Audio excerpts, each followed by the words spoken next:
Are you curious about real estate investing? Today, we're going to hear from two people who have made that leap and started building up their income streams through real estate. Welcome to Simplify and Enjoy, the podcast and community focused on helping families have less stress and more options through minimalism and financial independence. I'm your host, Elle Martinez. This podcast is sponsored by Coastal Credit Union. Coastal's mission is to help you live a better life by offering you a better way to bank. Find out how at bankbetter.org.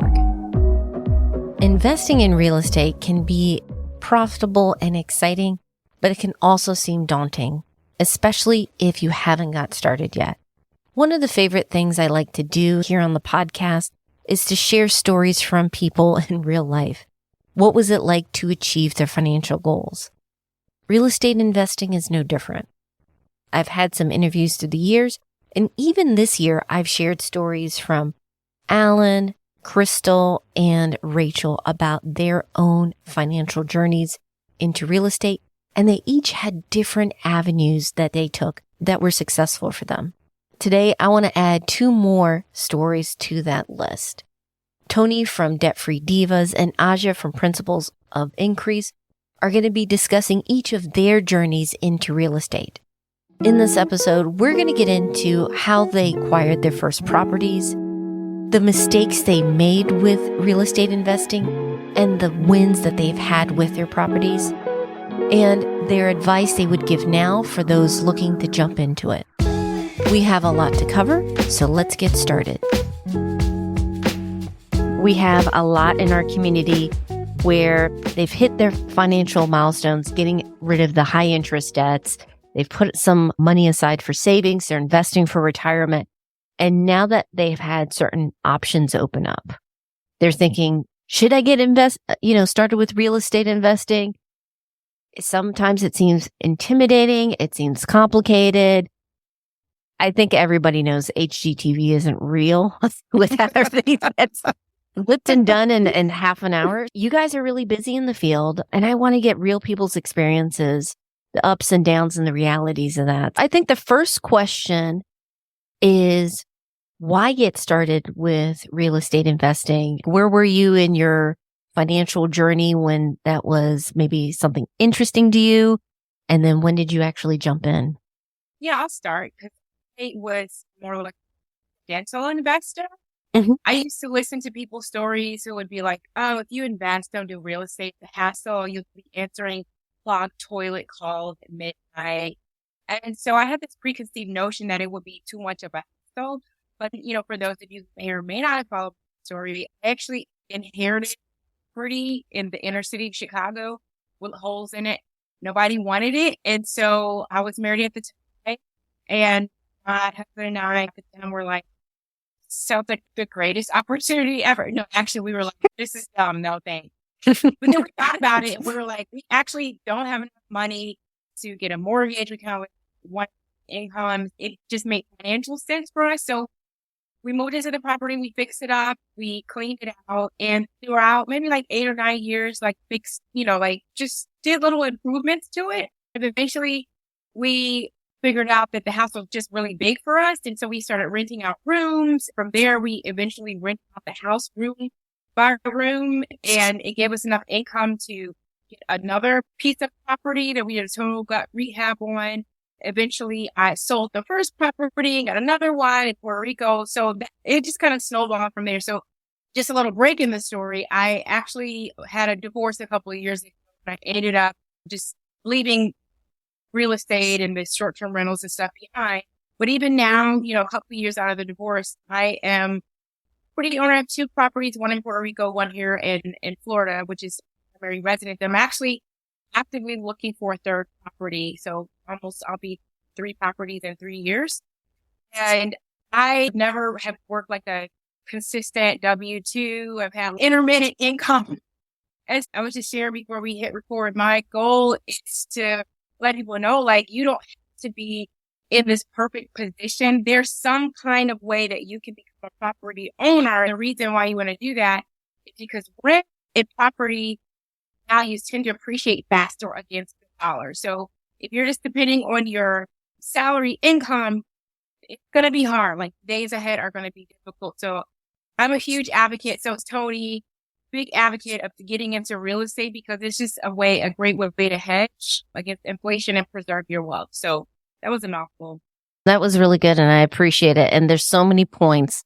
I'm going to put a pin on that because I want to kind of dig into those in a bit. But Toni, how about you? When you got into real estate, what was going on? What were some of your goals?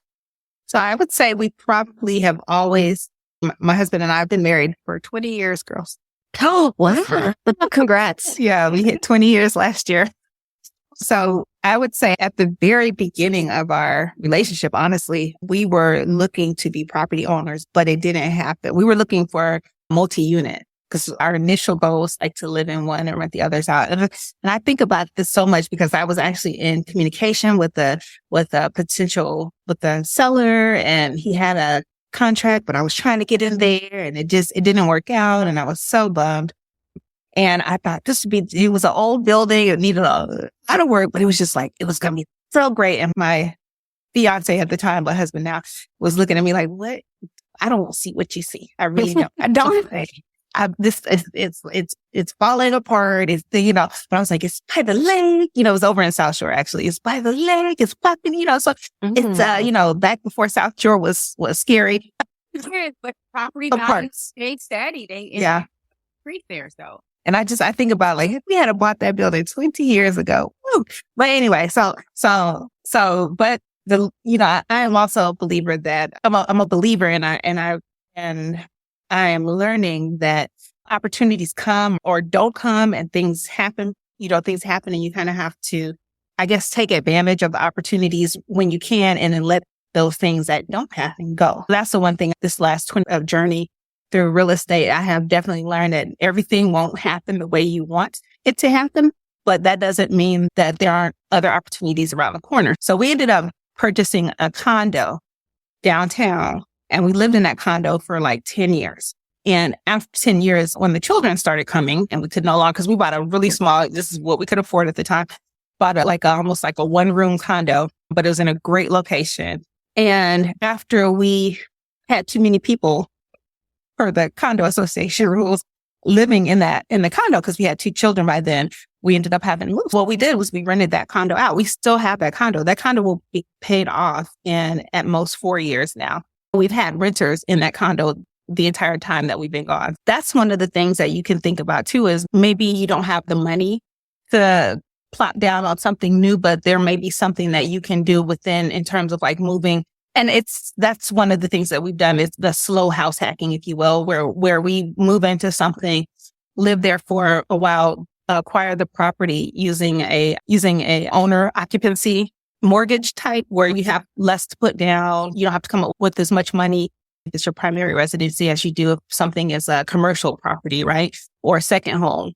While we were downtown in the South Loop, we've done some things that I'm thinking about it. I probably wouldn't do again, but we've taken some risk. Some things have worked out. We purchased another condo using a home equity line of credit. We purchased another property right across the street, and we did that pre-construction. So we were able to get a really good deal on that, rented that for a couple of years. And then the developer of the building bought it back from us for so again, nice. Would I do that again? I don't know if I would say I would do it again, but again, you take advantage of opportunities as they come. We've bought properties from auction sites, done that 3 times.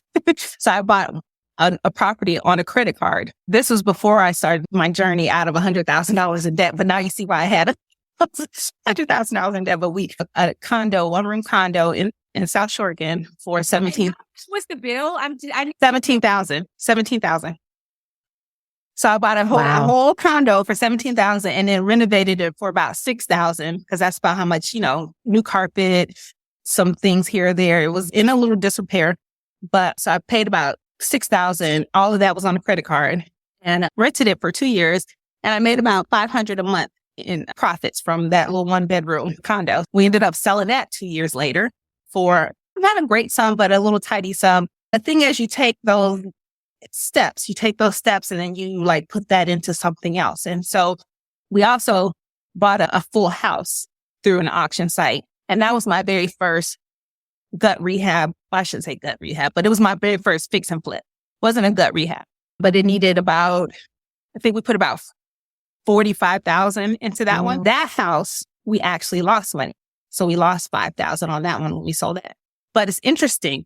So it taught me a couple of things. It taught me, number one, I don't do fix and flips. That is not my, that is not my lane, which is okay. It's not my lane. Two, it introduced me to a couple of contractors that I still use today. One of them being Christian. He did some work with me on that one. You start to learn different people, and I'm not swinging hammers. So you need to be able to rely on competent trades people. I did kind of develop a nice set of people that I can contact for different jobs. And then the other thing that it did was another investment property. That we bought another property from one of the guys that was doing some work on our house. We ended up buying his house from him and rented it back to him for 2 years. And unfortunately, in COVID, during the pandemic, he did contract the virus and passed away. So he passed away. So that, that was not expected. We were expecting to sell the house back to him for, I think, 20,000 is the deal that we had. He's about to lose his houses for taxes. So we bought the taxes, and then he was going to buy the house back from us. But unfortunately, he passed away before he was able to do that. So we actually sold that house, and we sold the house. Let me get the numbers right. I want to say we pocketed like 45,000 from that house, and we sold it in probably under 3 months, just listed it as is. Then we've taken that money, and now we are in a whole new state. So we ended up taking that money and putting it into a property in a vacation town, which is about 80 miles north of Chicago. And this property, we're currently staying in it. We're living in it now. Again, you did that to get the owner occupancy rate. So we moved, plus we were looking for a little more space from Chicago. So we moved up here, supposed to be for a year. We're now moving on. We're working on 2 years now. But like I said, we're slow house hackers.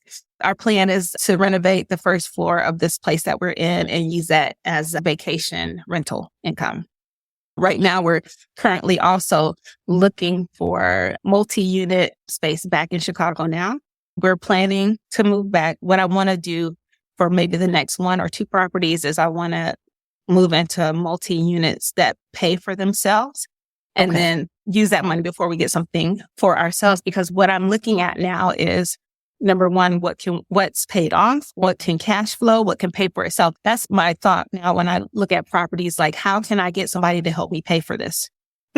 So whether it's a long-term rental, tenants, because right now we have 2 properties back in Chicago that we have long-term rental tenants in. And while we may not make a lot of cash flow, or even one of them I think we may be under a little bit, but those mortgages, I have somebody in those houses helping me pay those mortgages off. When those mortgages are paid off, like I said, one is in 4 years. That one should cash flow about $1,000 a month. We're looking at these properties, like as I go forward, we're looking at these like, okay, I've got kids that are going to college in about 10 years. I want these properties to help me pay for things like that, just in case they don't, get scholarships or what we're saving doesn't cover. That's why this is what I'm looking for to, number one, to fund my lifestyle, because I am like you all. I don't like to have a consistent W-2 job. I appreciate my time, and that's something that I can't get back. And so at this point in my life, I'm looking at, okay, we have maybe 15, 20 more years of typical work until we reach retirement. I want to be able to have something that cash flows to fund those types of things. That's what we're looking at. So then finally, it's long, I know it's giving you my whole history, but the next thing is actually in a couple of weeks, we're going to Dallas, because I'm looking at Dallas as my next vacation rental spot. So we're going to be down there in a couple of weeks. We're going to look at potential properties in the area, because I live in Chicago and I don't like winters. That's like the complete opposite. Where you're going from cold winters. That is right. But so I get it. Yeah. So we're again looking at a way for somebody else or other people to help us pay these mortgages. Got it. So that's the goal.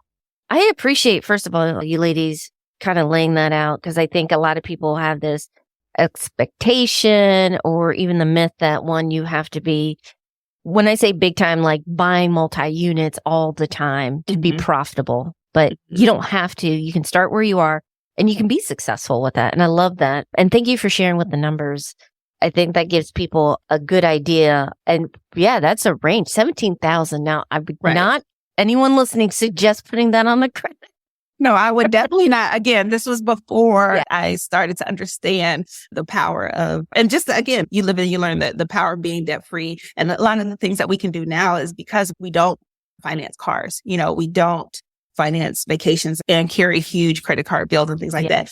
And so it took a while. And I talk about all of this in a book that I wrote called The Great Debt Dump. So I talk about this process of journeying out of over $100,000 in consumer debt. So it's not something I would do again, but I'm just letting you all know that you can recover from you can even prosper, I think, from less than wise decisions. I think the thing that I've learned is, would do things differently because there was a lot of stress. So even though I kind of glossed over that, there's a lot of stress in trying to make sure we're going to get the right people that are going to pay their rent on time and it wasn't in the best neighborhood. There's a lot of things that go along with that. So I think having a credit card bill to pay on top of that was definitely added more stress than needed to be. Most definitely. And don't worry, I'm going to link in the show notes because I've chatted with both of you ladies and we've talked a lot about family and finances in different situations. That way, if they want to get more information and hear the story, they can listen to that. But I do also want to talk because both of you ladies brought up some good points, which is also in real estate, there are so many different opportunities. It's not just buying and flipping. It's not just renting out single family homes, which, I mean, you can do that. I recently had a woman on that did very well, Rachel Hernandez, with mobile home investing, how she got into that. I've talked to others who did. Crystal was doing the condo as well, Hammond. I love that you guys kind of mentioned, like, there's different avenues. It doesn't have to be a multi-unit. Start with where you are. For you guys, I think the big question a lot of people have is, with your experience, how passive would you say real estate investing is? Because I think Aja mentioned that there's a fear, like, okay, is this going to be a second job? And if so, is there a way to minimize that while still maintaining a reasonable cash flow? I think with everything, there's balance. Okay. So you have to think about this. Okay.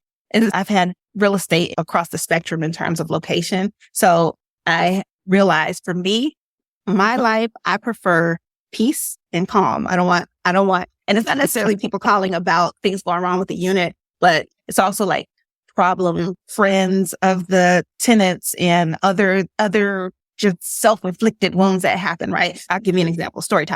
Quick story time. So one of my tenants was a young guy and I didn't really vet. I met him and the landlord said, "Oh yeah, he's great." And it didn't dawn on me that, your landlord's saying you're great and you need to like leave in 2 days, right? So again, lessons learned, right? Oh yeah, they ask the last two. That's the two, exactly. That's the last two, exactly. So he's great. Blah, blah, blah, blah, blah. So moved in, he did pay his rent on time. Howsoever, there was a couple of things. Number one, he had some friends that were, or at least he claimed they were friends, that were a little rowdy and like at 2:00 in the morning got into a fight and they broke the glass in the vestibule. So they got into a fight at 2 a.m. and broke the glass window pane, basically. Those are the kinds of things where you have to decide, like, am I okay with dealing with stuff like this? And not that it happens all the time, but it's just when it happens, it's a problem. And of course, you have the board calling us.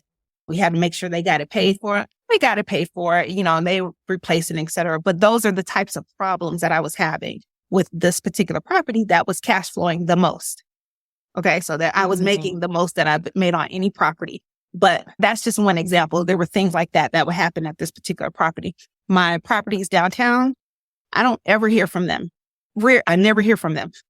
We're probably just breaking even on those, right? So that's the question you have to kind of ask yourself, where you may make more money in a place where maybe the properties are less expensive. So you can charge more on the rent. You can clear more on the rent and you can probably get properties if you want to put a little elbow grease into it, you might be able to get properties a little cheaper. But then you also have to think about the type of people that want to live in those areas. While we don't have, in the past anyway, we haven't had as much cash flow, we've had appreciation We've had peace. Like, I love it when I hear from my tenants is the question I hear from them is, can I renew my lease? That's about the most interaction I get with my tenants, unless there's some kind of like system malfunction that happens. But I think for you, you have to figure out, and that has come through trial and error. You have to figure out what you're comfortable with, what you can deal with, and what you can stand. And again, when I realized, oh, this property is bringing chaos into my life, I sold it. I sold it and I moved on. And when I realized I don't like fix and flip, it's too stressful. There's too much that can go wrong, and I don't know enough about this. Is not my area of expertise. I love renovating stuff, but I renovate to rent. I don't like to do the fix and flip to sell. That's kind of the area that I have learned that I can deal with and that I have a comfort level with, and it doesn't, disrupt the rest of my life. My thing is, which is crazy because I bought this property in Wisconsin, but in past, I usually look within 15 minutes to drive from my location in terms of looking for property. So that's one of the things. If something is further than about 15 minutes, or if I have to get on the expressway, to get there, I usually don't want to do it. Again, I've learned those things. I don't like driving in traffic. I don't like driving in rush hour. So when I had to drive during my fix and flip, I used to have to be on the expressway all the time and in rush hour. And I was like, I'm not a happy camper. Again, those are small little things that you have to just think about. And some of it is you won't know until you try it. So you try little things and you figure out, I like this, I can do this, or I don't like this, and you pivot. That's the thing I do like about real estate is that there's usually somebody not always, but usually somebody that will take that property off of your hands. May not be for the biggest profit, but sometimes, again, for me, I've learned my peace is more important than any amount of money. Yeah, absolutely. Thank you for being transparent about the good, the bad, and the real with owning and managing properties, because we all hope to get a home run with whatever investment we make, but there's always some kind of cost. And I do appreciate that you mentioned, what do I prioritize? Do I want to maximize cash flow, or am I willing to give some of that up, like you mentioned, for less stress, to have it be more passive? So I do appreciate that. And Aja, for you, you're kind of like hands-on, because I know in Puerto Rico, you help with the renovation and you got your girls involved, teaching them skills and everything. How was that experience? For those who are listening and like, you know what, I'm more of a hands-on person. Yeah, so I think I am hands-on, but I'm looking more to like systematize and make real estate more of a business. So that's why I actually did get a property in Puerto Rico. So it was very active in the setup, but at this moment, it's pretty passive because it's so far away, right? Yeah. I rely on like the house manager, the cleaner, and I have my kids actually help me do remote management. And so this was really an experiment for me because the ultimate goal is to invest in real estate remotely, because I've actually purchased a couple of properties sight unseen, one in Florida. The one in Chicago, I had seen it, but I didn't remember I saw it. So it was kind of like sight unseen. So I got, and I was like, I thought this was a multi-unit, but anyway. So I don't know, for some reason, that's like a thrill for me. Very dangerous, guys. But it's always worked out. I mean, I don't know why I have this like thrill seeking thing in me where I'm like, I get this place sight unseen. Just because I like to challenge it to see the way that it's going to work out. So I did that with Puerto Rico. Setting it up was very active. So we went there. I took a few trips. We spent like 6 weeks there. We showed up with some air mattresses, me, my kids, my mom. And there was nothing. I was like, this is not a great idea. There was no AC. I didn't think about that. No refrigerator. I was like, this is really bad. And then I get to the island and they're like, oh, you just think things are stored on the island? Still, things for weeks and weeks and weeks. And I'm like, oh my goodness. But it ended up working out. So we did an okay job of furnishing it, getting it ready. But now I would say I have very little involved because I have the cleaners and the house managers. I have some contractors if something breaks. Everything is really done remote. And my customer service management with the Airbnb, with clients, and changing the lock code when we get new people, to leaving reviews. So they do that virtual management for me. So I'm liking the way that it's turning out and giving me a little bit more, I guess, confidence to know that I can go into these flyover markets and never see a property, buy it, rehab it, rent it out. I know this is a thing. I just feel like that's so appealing to me because I want to get away from being so hands-on and being more passive. Now, when you make the transition into passive, you are property manager. You cut into your cash flow, but the return is you open up your time, which is why we invest in real estate anyway. The thing that I've noticed with real estate is maybe your first deal will be a horrible deal. Like it maybe won't cash flow, maybe won't appreciate, but I think it's always a good idea to just start, right? Because time, it's like investing, right? Time when the clock is ticking, where the value and the money is being made. So I'm a big fan of just doing something. Obviously, don't jump purposely into a bad deal, but do something. And then as you do more and focus more, you'll be a more sophisticated investor. And so that's how I feel where I am. And as a person of faith, I will tell you that every property I've ever bought, I thought was a horrible idea. I was like, this is so stupid. Oh, this is stupid. Oh, this is a bad deal. This is stupid. What was I thinking? But it always works. So I don't know. I mean, maybe all real estate is not like this. I've been very fortunate. I think my faith plays a role. I make a mistake and I'm like, oh, this is stupid. And the Lord is like, let me help you out. And it has just been like that for me. But I think the key is people sit around, they gather information, analysis paralysis. You want the perfect deal. Yeah. You want it to be $2, cash flow, $700 a month, appreciate, double digits every year. That would be nice. And those deals can come across desk, but it's not the norm. And so I'm just a big fan of starting something. Even my daughter, she's about to turn 18 and we're trying to find her a single family home where she can rent rooms and live, mortgage free. She has money for a down payment. We're just trying to figure out the details. But I'm just like, let's just get you into something. Could you imagine being a property owner at 18 years old? Nice. I hope it works out. And I'm excited for that time in the game is crucial. Absolutely. And I've talked to other people who are real estate investors, and that seems to be a recurring piece of advice, which is just get started. No one's saying don't do your homework, but a lot of lessons learned, and you guys mentioned that too, is going through the process, finding out, don't know until you try it, whether it's right for you. Like you might say, I'd like real estate investing, but maybe I don't want to do a multi-unit place, or maybe I want something smaller. You won't know until you go through that experience. So I think that's great. And then second, for those that this is the first time you've heard Aja, she is also a personal finance author, and she has a fantastic book. Since you mentioned teaching your daughter's finances, I think we should mention that you have How a Mother Should Talk About Money with Her Daughter. And that covers a lot of things. It talks about budgeting, saving, investing, and other important lessons. What a great lesson for your kids to pass on. In the personal finance space, I get it. We get the generational wealth conversation, but it's not just about leaving maybe an asset, but it's also leaving lessons to not just be, financially smart, but actually wise and have a positive impact on your kids and hopefully your community with that. This segment is brought to you by Travel Freely. I know we have some travel hacking families in our community who love using the rewards for family vacations. And there are many who want to join them. However, it can be tough to sort through all the offers. This is where Travel Freely can help. It simplifies your search and makes it easy to find the best offers and deals that fit your family and how they spend, so you are maximizing your rewards. If you want to learn more on how to travel hack your next epic family trip, please go to simplifyandenjoy.com/travel-freely. Before we wrap up, I want to focus on a few key takeaways I picked up from speaking with Toni and Aja and preparing this episode. The first one is there's no absolutely perfect time to jump in when it comes to real estate investing. Actually, this advice applies to any major financial goal you're pursuing.